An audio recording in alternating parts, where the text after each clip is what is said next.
The pharmacist abruptly stopped counting my medication.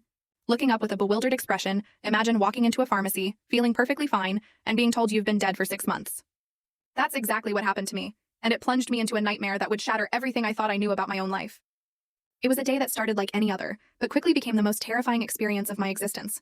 I was just standing at the counter, waiting to pick up my anxiety medication. Then Gloria, the pharmacist, looked at her screen, then at me with this utterly bewildered expression. "What do you mean, deceased?" I asked, my voice barely a whisper, but she was already turning her computer toward me. And there it was, this horrifying red alert flashing across my profile. "You died 6 months ago from an overdose. Same medication you're trying to fill right now." I mean, I was clearly alive. I'd been taking these anxiety pills for 2 years without a single problem. This had to be some kind of massive computer error, right? Systems glitch all the time. But Gloria was shaking her head, scrolling rapidly through her records. "I know this is your first time at our pharmacy," she said, her voice laced with a strange kind of pity. "But all the chains share the same database." She paused, her finger hovering over the screen.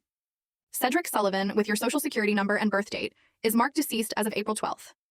She clicked to another screen, and my stomach dropped. "There's even a coroner's report. Overdose of alprazolam. That's the exact medication you're trying to fill." I grabbed the edge of the counter, trying to steady myself. The fluorescent light suddenly seemed too bright, too harsh, almost blinding. "This has to be a mistake," I insisted, but even to my own ears, my voice sounded hollow, like it belonged to someone else. Gloria looked at me carefully. "You said you just moved here recently?" 5 months ago, I managed, trying desperately to remember why I'd moved here. My regular pharmacy was... I trailed off, a cold wave of realization washing over me. I couldn't remember where I'd been getting my medication before. "Mr. Sullivan, where did you move from? Which pharmacy transferred your prescription?" I pulled out the paper from my new doctor. "My doctor wrote this fresh," I explained, "said it was easier than transferring old records."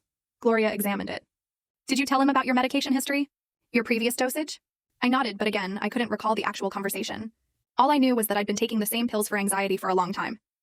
Gloria started typing again, her fingers moving fast. "Let me check something else." My eyes were glued to her screen. "The death certificate was processed at St. Mary's Hospital. The body was identified by..." She paused, reading, "Jasmine Sullivan listed as spouse. There's also a daughter. Flora Sullivan, age 7, says here she was the..." Full story video added in below.